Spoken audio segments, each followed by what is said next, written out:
All right, so I am Matthew. This is my partner Derek, and we are going to be discussing the topics of abortion, pro-life versus pro-choice. Um, I will be starting off with the position that pro-choice is the correct opinion, and that being pro-life is the wrong one. So I personally believe that pro-choice is the correct opinion to take because regardless of your personal opinion, people have the right to do what they want with their bodies. A woman shouldn't have to be forced to go through the 9 month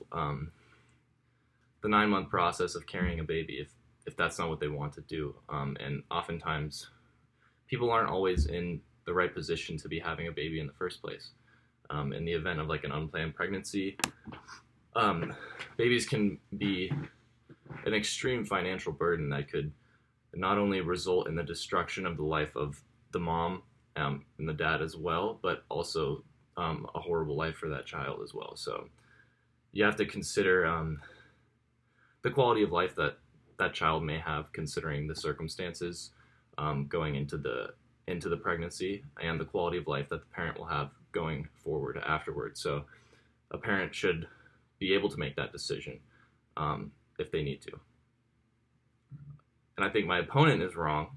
I think that pro-life is the wrong way to go about it because I don't think anyone has the right to, kind of like what I was saying, um, push their opinion on others. Sure, you can be personally pro-life, but you don't have the right to tell other people that they can't make that decision.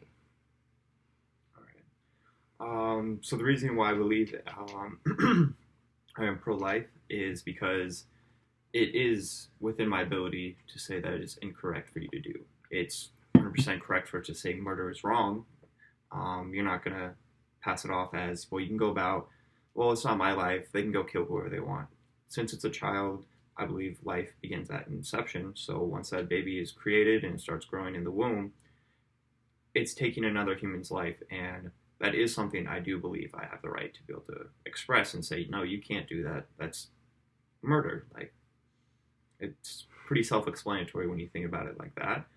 Um, Also, you go into that kind of copulation with the assumption that that is a risk that may occur. And as grown-ups, you should have that knowledge of, like, if this does occur, I know the risks I'm taking. You shouldn't be doing it just because you want to go have fun. You really should. It's a huge investment of time, and just you have to put in what you can't just think, oh, this is all fun and dandy. There are negative consequences, and as an adult, you do have to accept those actions if they do result in a pregnancy. Okay, fair points. All right, so next step, I'm going to speak from the position that my opponent's point is right and that I'm wrong. So I would say that being pro-life is correct because, well, like Derek said, the parent doesn't have the right to decide um, to decide the parent doesn't have the right to decide if that baby gets to live or die, right? They shouldn't have jurisdiction over the life of another being.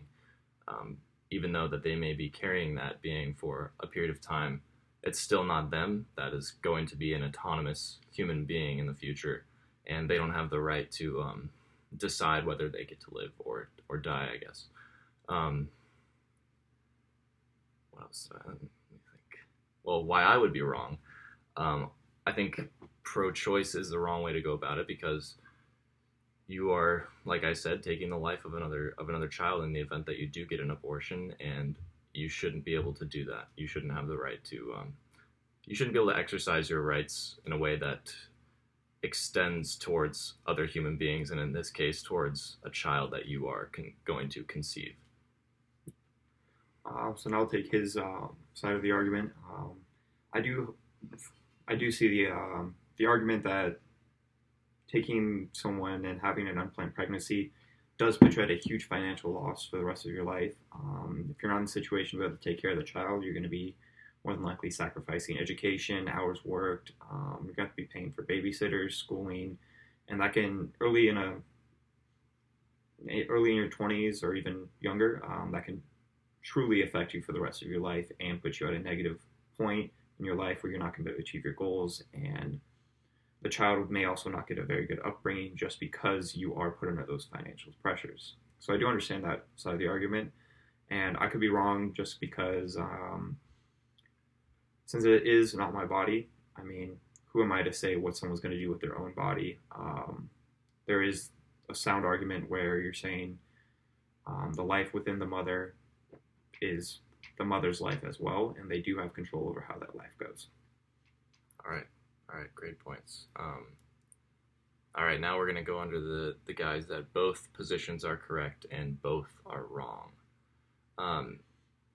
So I'd say both positions could be correct in the event that someone can be personally pro-life and personally believe that if they were to have an unplanned pregnancy, that they would go through with it. They wouldn't follow. They wouldn't get an abortion. They wouldn't get rid of it. They would, I guess, take the consequences of their actions and follow through and have that child. But you can have that personal opinion that you would do that, and also accept that other people still deserve the right to make that choice with their own bodies as well. So you can personally choose to not get an abortion, but still allow other people to choose to do that in the cases where they might find it necessary. The idea that both positions are wrong. Let me think real quick.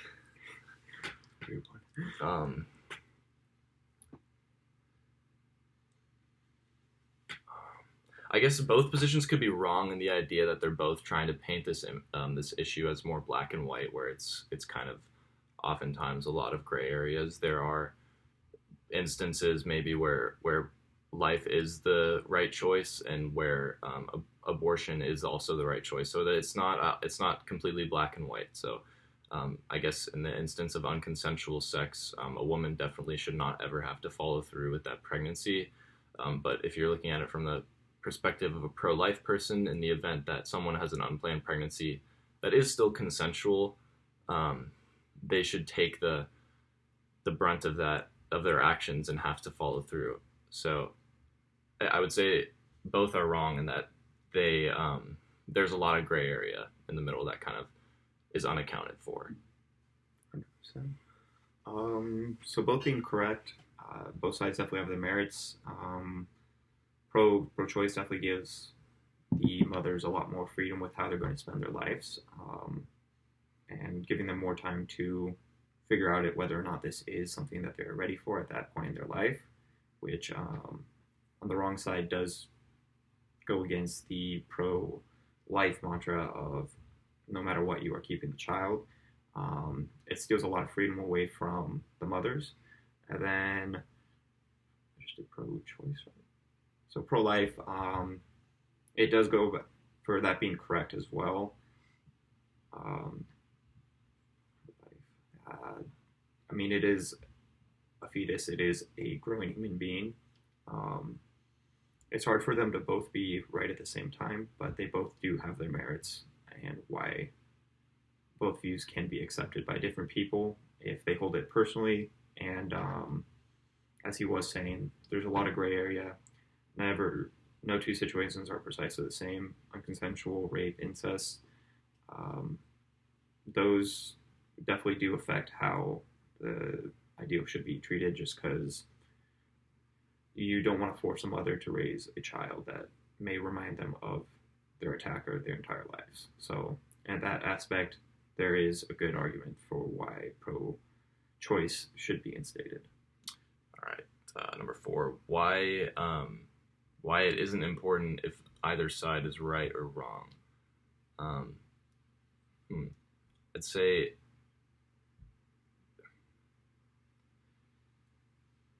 it isn't.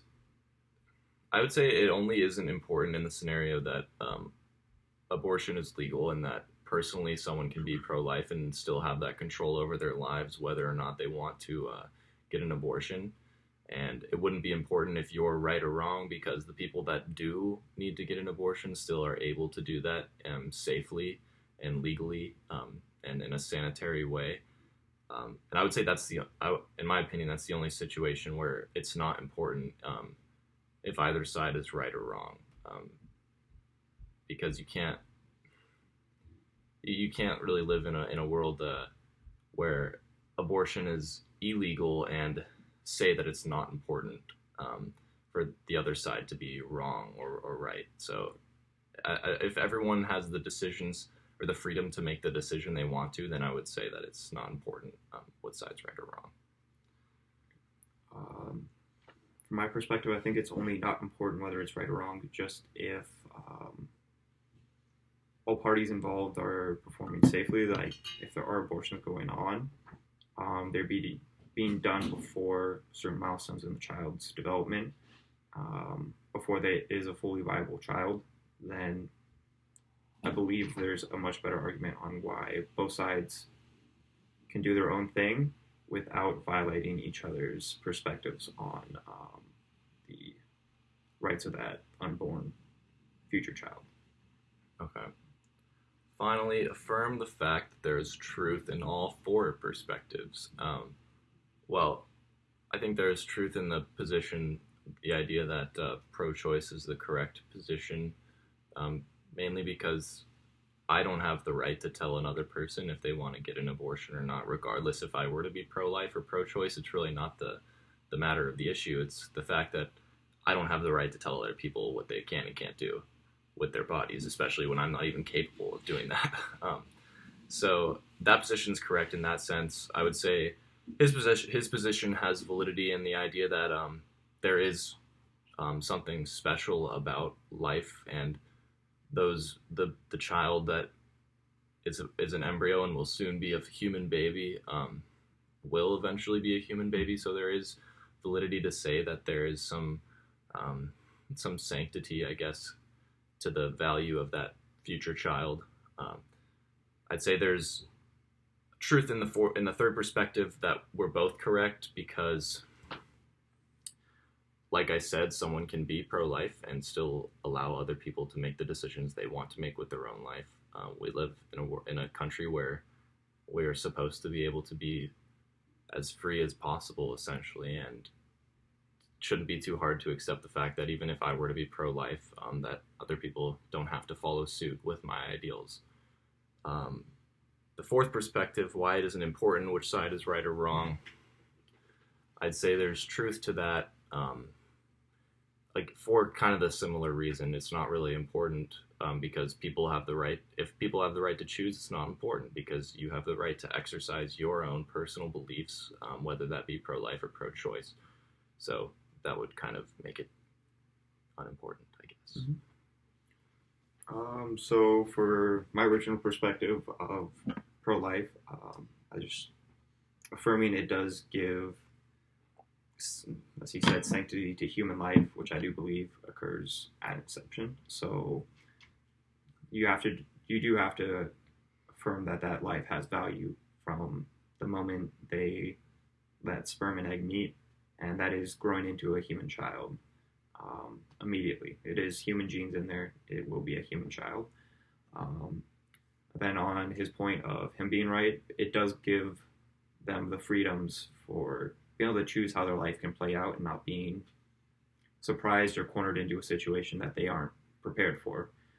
And then both positions can be correct under the assumption that everyone takes a step back and allows other people to live their lives as they see fit while holding their own personal values accountable and accepting that it is America. We do have freedom to be able to pursue our lives in the manner we best see fit. And the reasoning on why it's not important which side is you have to disconnect. I would say you have to disconnect yourself from how other people are living their lives and stop trying to have any control over it, so both sides can continue in their own mantras and go about their ideals while not getting in the way of how other people want to pursue their freedom of life. Okay, so last question. How has this changed how I view the other side? Well, I would say, while I still don't, I'm still pro-choice. I respect anyone's ability or ability to have the opinion of being pro-life, and I respect their reasoning. It's sound reasoning, especially for people who are more spiritual or religious, to value the sanctity of life as soon as that baby is conceived, And I don't think there's necessarily anything inherently incorrect or stupid about that opinion. I personally just believe that people should have the freedom to make their own decision. But I definitely see the merit in Derek's points.